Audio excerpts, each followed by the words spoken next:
As I was strolling through the park today, I noticed a beautiful white swan out in the lake, and it almost felt like it was looking back at me.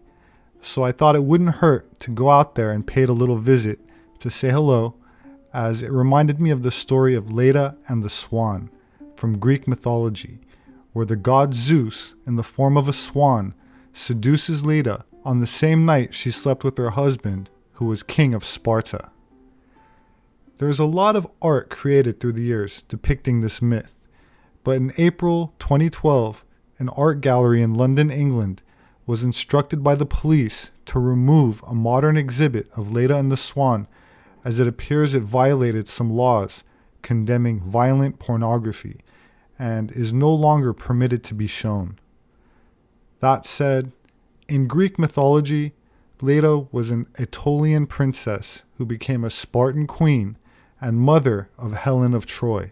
Aetolia is a mountainous region of Greece, which after the death of Alexander the Great in 323 BC was referred to as the Hellenes.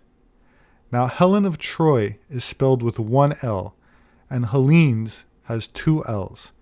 And although the term is often attributed to Helen of Troy or Helen of Sparta, Helen with two L's was the name of the male son of the only two survivors of a flood, similar to the one described in the story of Noah's Ark.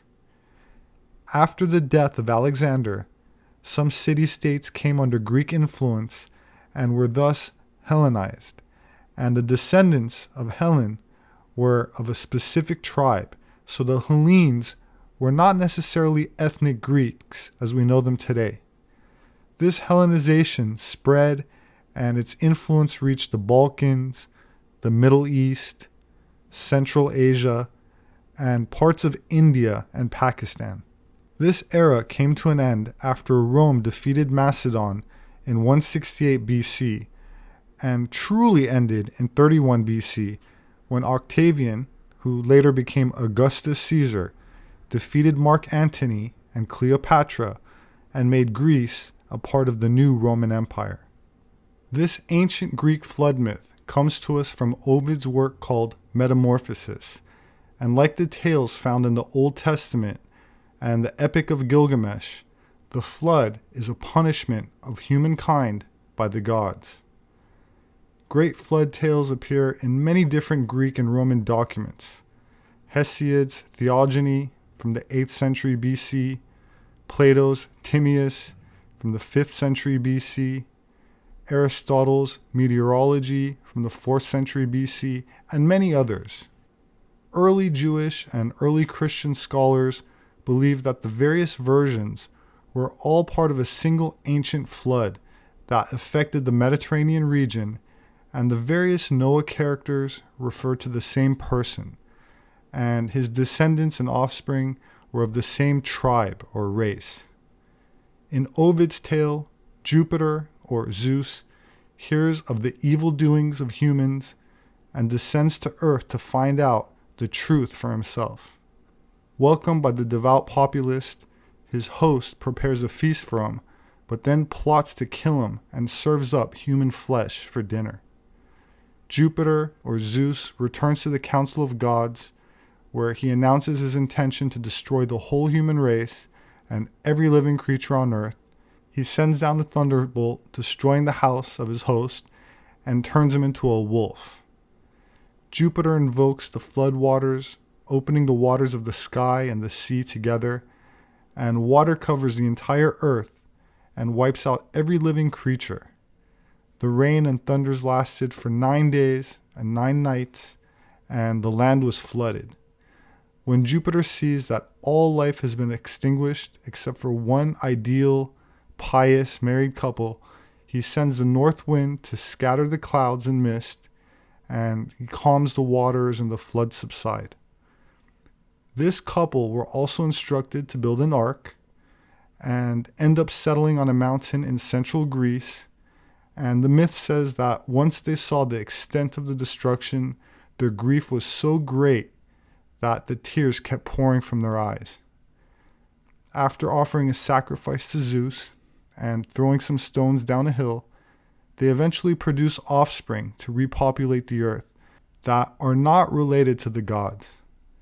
Helen was one of their sons, spelled with two L's, like in the Hellenes, and he sired Aeolus, founder of the Aeolians, Doris, founder of the Dorians, and Zeuxis, who sired Achaeus, founder of the Achaeans, and Leon, founder of the Leonians.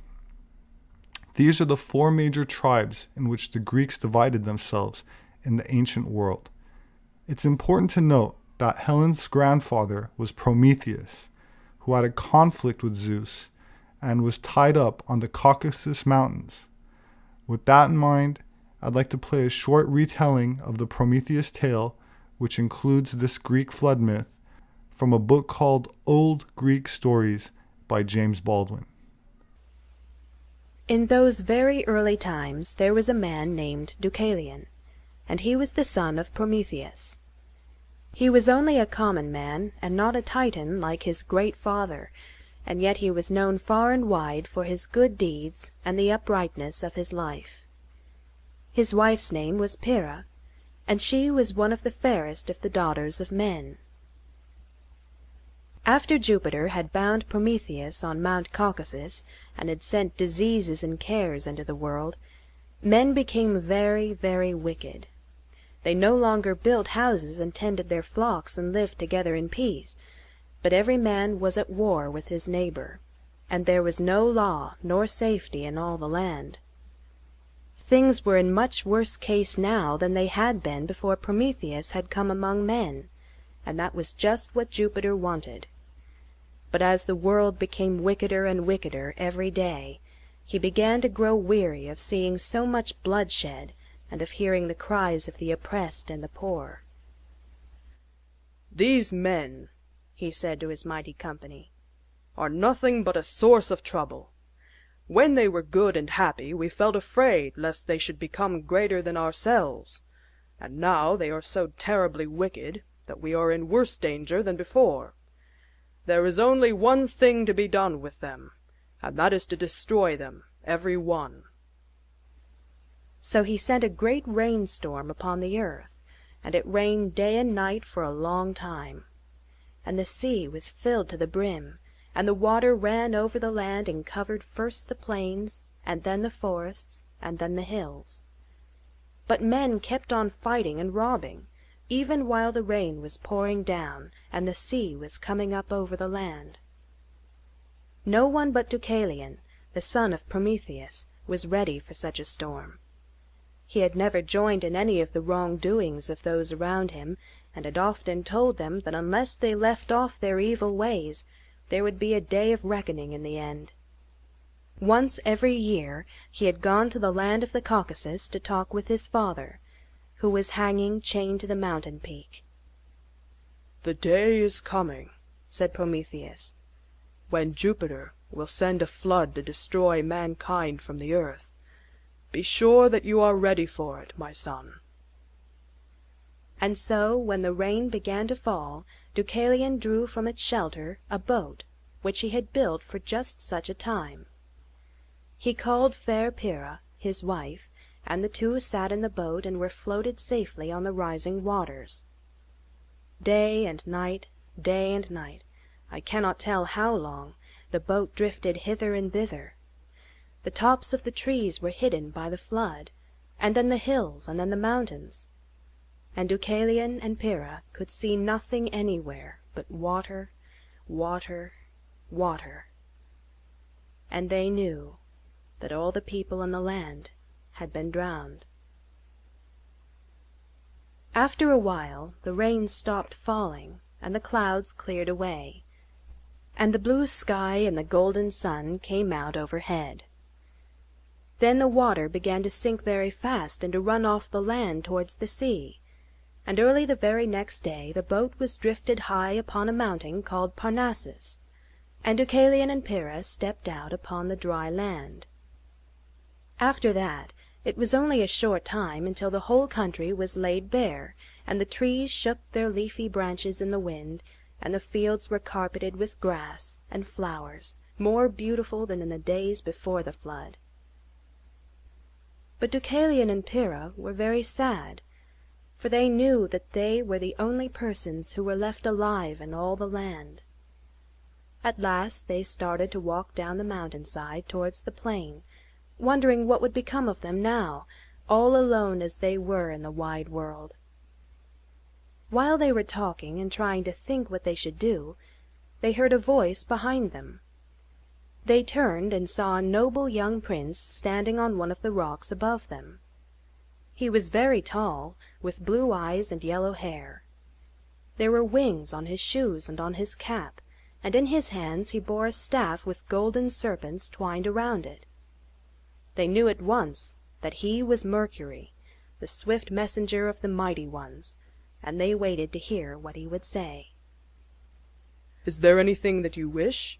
he asked. "Tell me, and you shall have whatever you desire."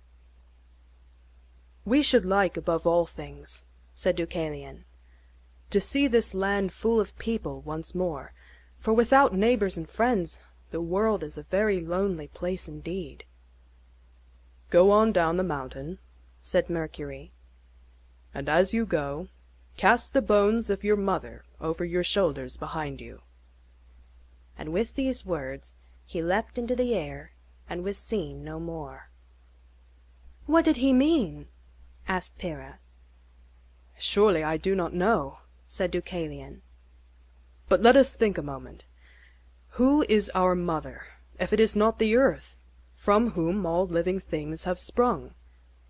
And yet what could he mean by the bones of our mother?" "Perhaps he meant the stones of the earth," said Pyrrha.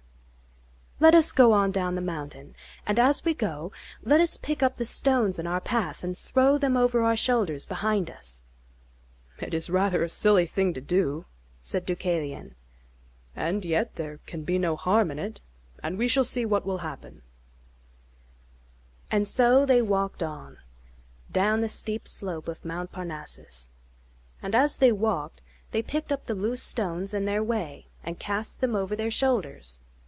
And strange to say, the stones which Deucalion threw sprang up as full-grown men, strong and handsome and brave, and the stones which Pyrrha threw sprang up as full-grown women, lovely and fair.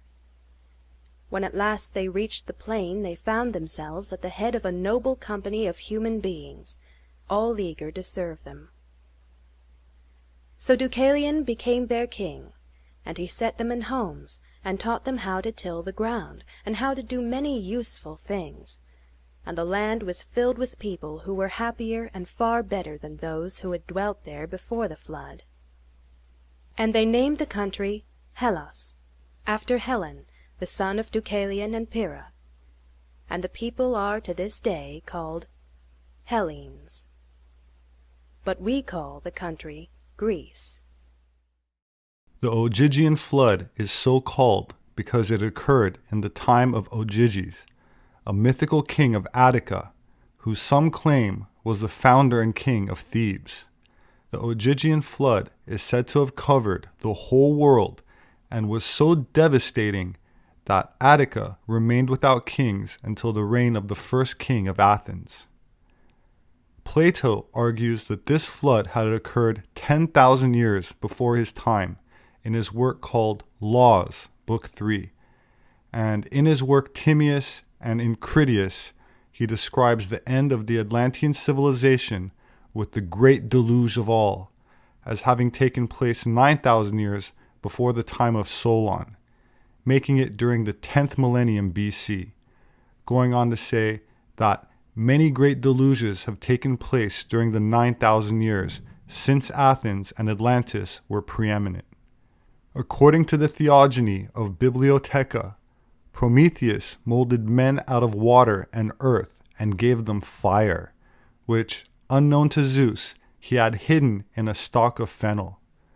When Zeus learned of it, he ordered Hippatheus to nail Prometheus to Mount Caucasus, a Scythian mountain.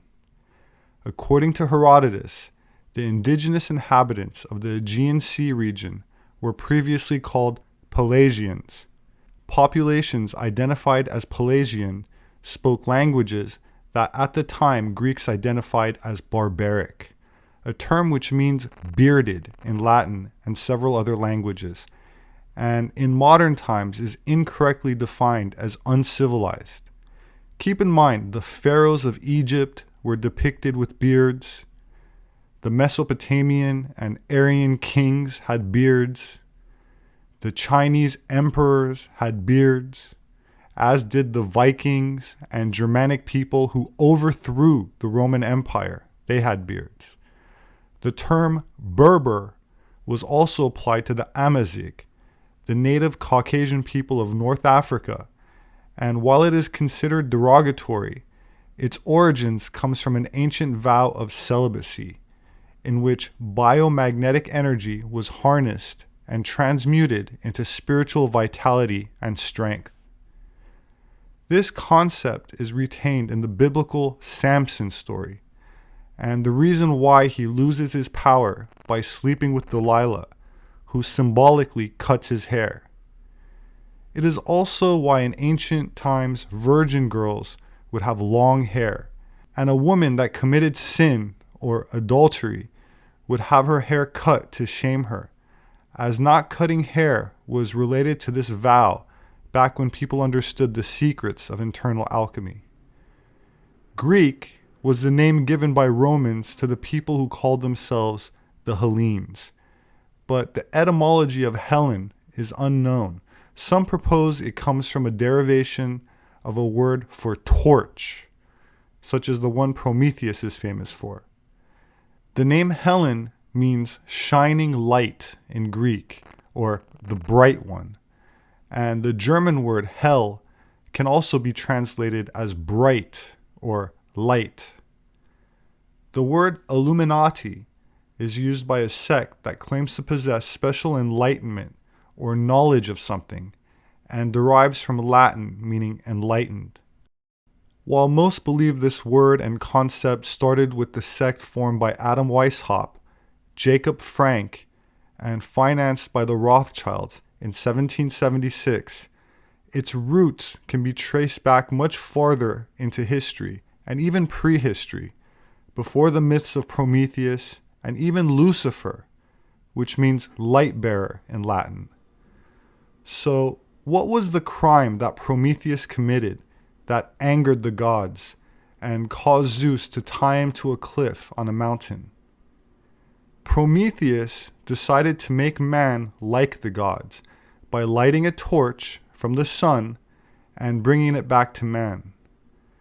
Of course, this is symbolic and does not mean that Zeus was enraged that man again had fire to cook with or to use as heat by sitting around the flame or campfire.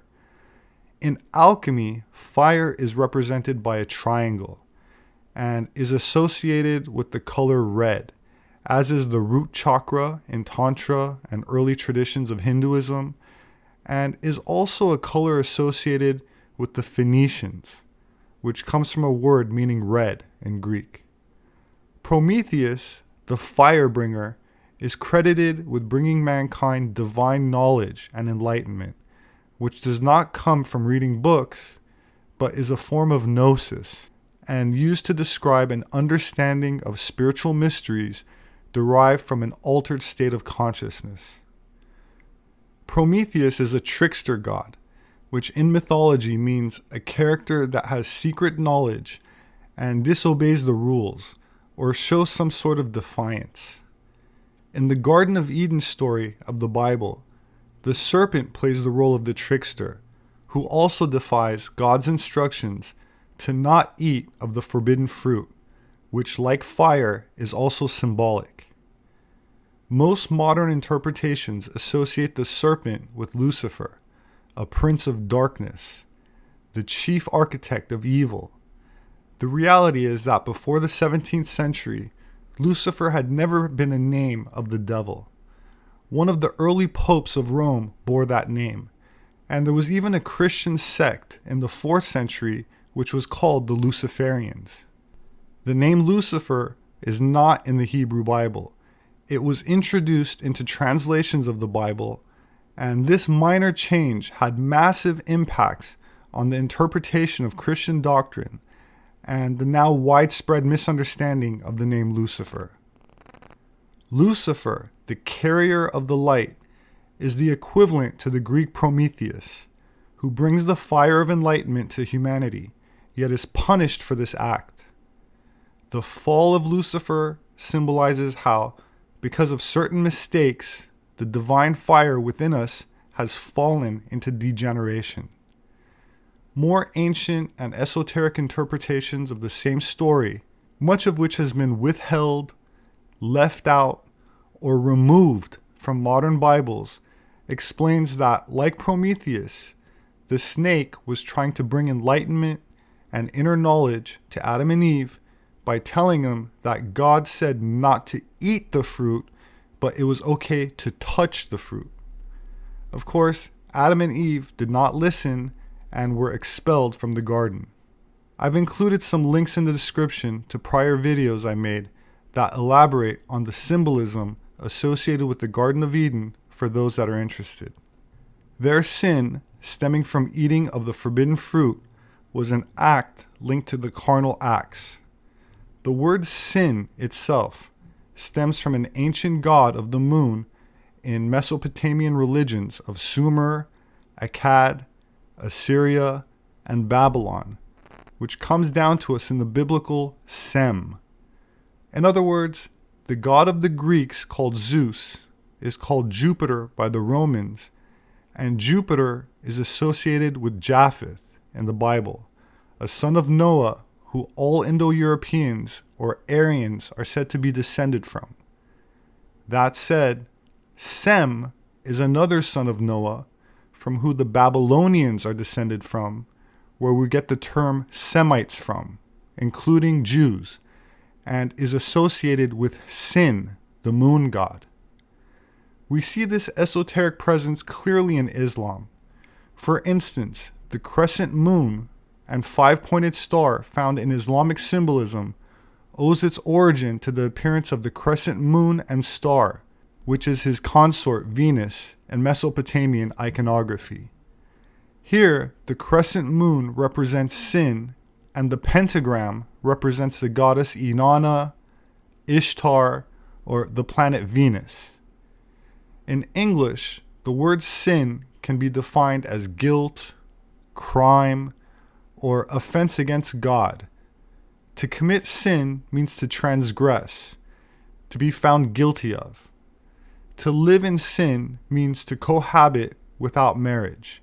And while the etymology of the word is murky at best, I'm certain there's an association to the ancient moon god, as the secret mystery schools behind the mythology of the moon has to do with sacred rituals and carnal acts, which when performed in a certain way, which does not involve eating the forbidden fruit, results in gnosis, or heightened spiritual awareness, and alchemical transmutation. My name is Robert Sepehr. I'm an anthropologist. My published work is available on Amazon. My books make a great gift. If you'd like to support my work, you can do that through Patreon. There should be a link in the description section for those who are interested. I appreciate it very much. Thank you. Please don't forget to hit the like button and subscribe for future updates. As always, I look forward to reading your thoughts, so please leave a comment below. Have a wonderful week, and I hope to see you again soon.